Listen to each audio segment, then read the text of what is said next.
آپ نے بتایا تھا کہ جو بندہ گھر میں یہ نیت کرے اللہ مجھے گھر دے دے، مجھے گھر دے دے، میں اس میں مصلی بناؤں گا نماز کے لیے۔ گھر نہیں ہے، اسباب بھی نہیں ہیں، حالات بھی نہیں ہیں، اللہ غیب سے اس کو گھر دے دیتا ہے۔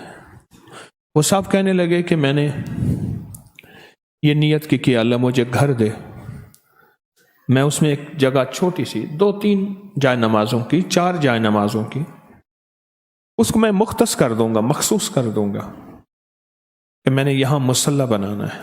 کہا کہ میں نے یہ نیت کر لی۔ اس نیت پہ رب کا نظام دیکھیں، اس نیت پہ رب کا نظام دیکھیں۔ کہا کہ مجھے گھر مل گیا۔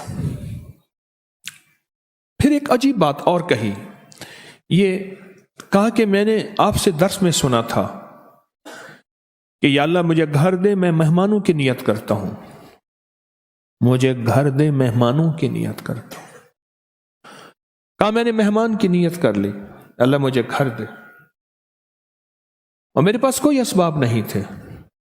مہمان کی نیت کرتے ہی دعا کرتے رہا، کرتا رہا، اعمال کرتا رہا، اللہ سے مانگتا رہا، اور اللہ پاک نے پھر ایک اور گھر دے دیا۔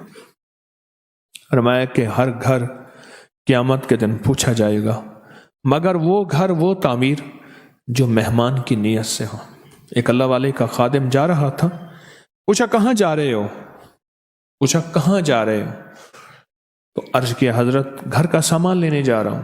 میں کیوں جا رہے ہو؟ کہ گھر میں ضرورت ہے۔ فرمایا گھر کی نیت نہ کر، مہمان کی نیت کر لے۔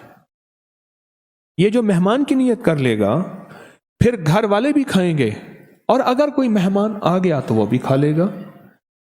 اور پھر فرمایا کہ یہ قیامت کے دن اللہ کے ہاں اس کی پکڑ اور پوچھ نہیں ہوگی۔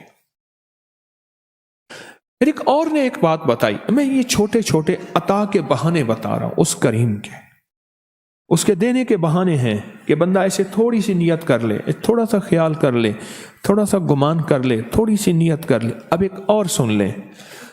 کہا کہ میں نے وضو کی دعا پڑھی، اللہم اغفر لی ذنبی ووسع لی فی داری وبارک لی فی رزقی، بس یہ دعا پڑھ لی، اور اس دعا کو پڑھتا رہا۔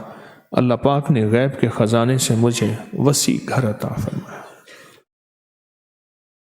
اس شہنشاہ کے دینے کے بہانے ہیں، تو جب وہ دینے پہ تیار ہے تو ان چھوٹی چھوٹی چیزوں کے ذریعے اس کریم کی رحمت کو متوجہ کریں، اس کریم کے فضل کو متوجہ کریں، اور اس کے کرم کو متوجہ کریں۔